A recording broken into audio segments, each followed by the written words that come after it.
Imaginez-vous à 700 mètres sous terre. L'obscurité est totale, le silence est brisé uniquement par les gouttes d'eau qui suintent des roches. Vous êtes pris au piège avec 32 autres personnes. La sortie n'existe plus. C'est le début d'une histoire qui a tenu le monde entier en haleine.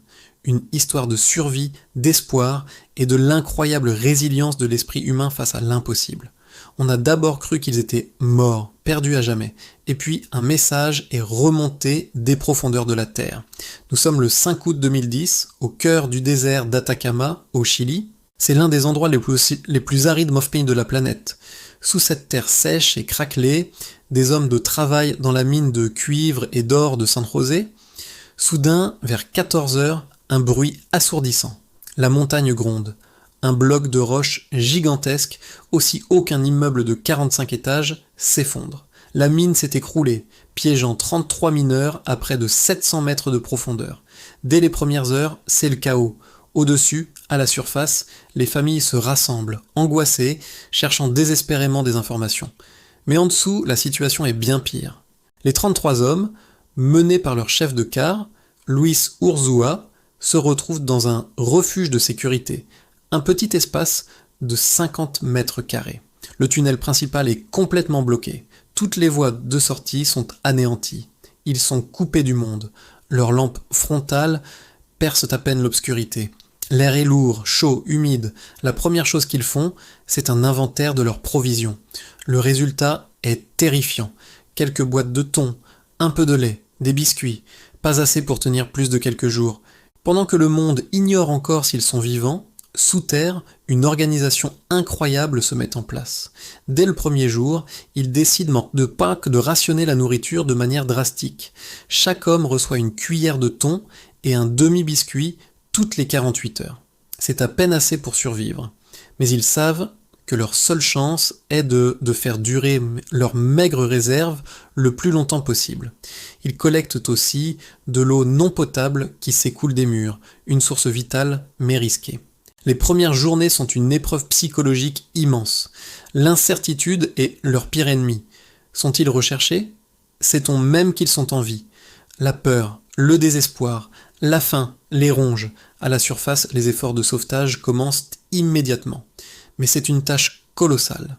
La roche est instable et les ingénieurs peinent à localiser précisément l'endroit où les mineurs pourraient se trouver. Les premières tentatives de forage échouent. Les jours passent, une semaine puis deux. Le silence radio qui provient des profondeurs est de plus en plus inquiétant. Beaucoup commencent à perdre espoir. Les médias du monde entier arrivent sur place et installent un campement baptisé Campamento Esperanza, le camp de l'espoir.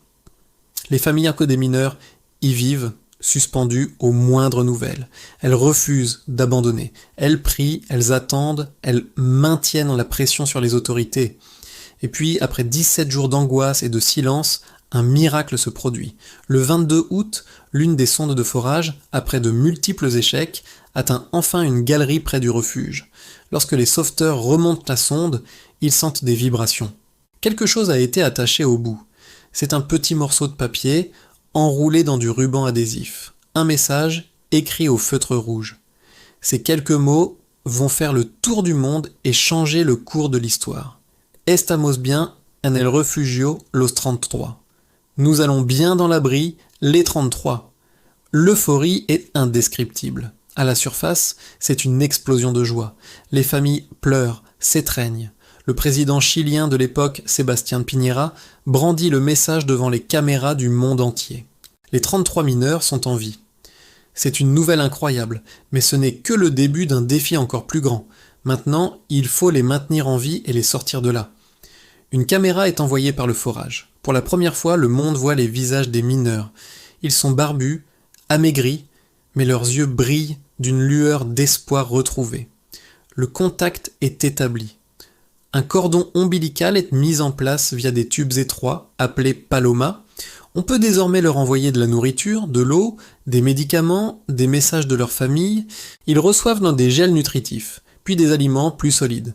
Les psychologues et les médecins de la NASA, experts en confinement extrême, sont consultés pour aider les hommes à gérer leur long séjour sous terre.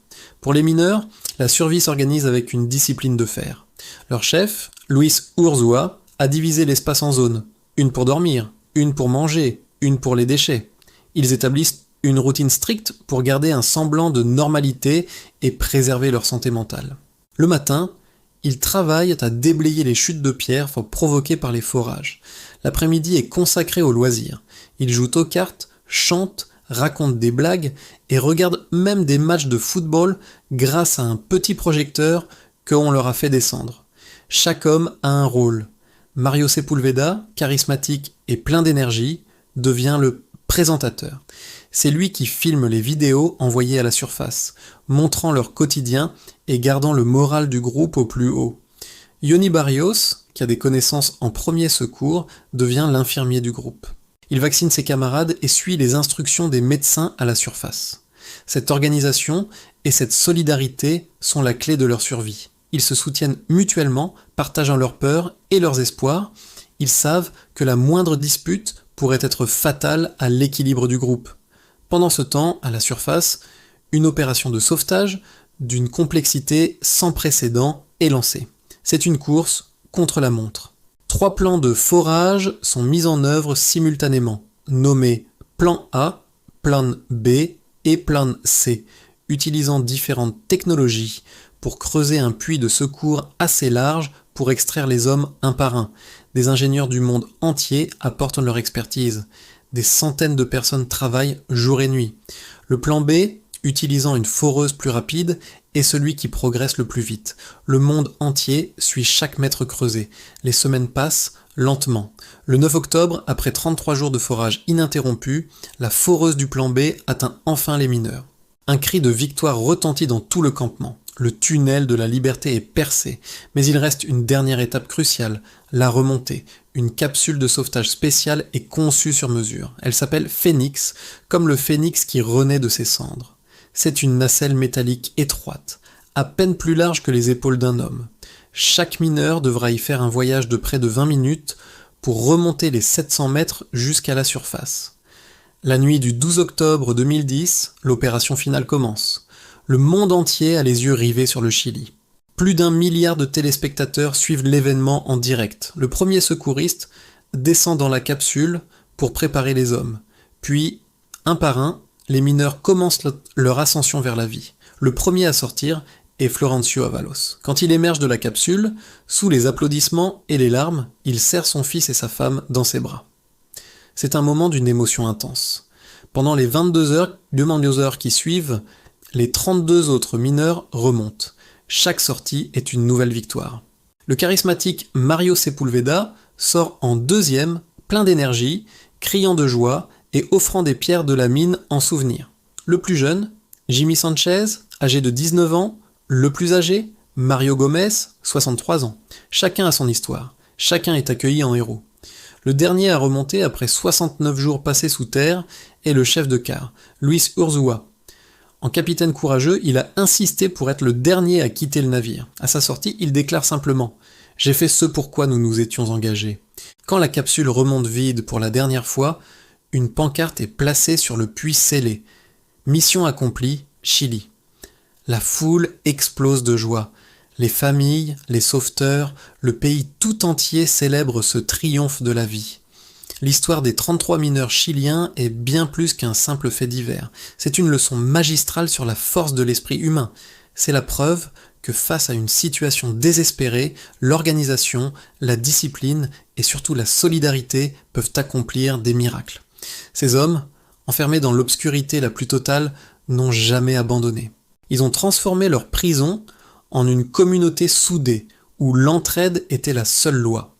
Ils nous ont rappelé que même quand tout semble perdu, il reste toujours une lueur d'espoir. Et que cette lueur, aussi faible soit-elle, peut parfois suffire à soulever des montagnes. Merci d'avoir regardé cette vidéo. Si cette histoire vous a inspiré, n'hésitez pas à laisser un commentaire, à aimer et à vous abonner pour ne pas manquer nos prochaines histoires incroyables. À très bientôt.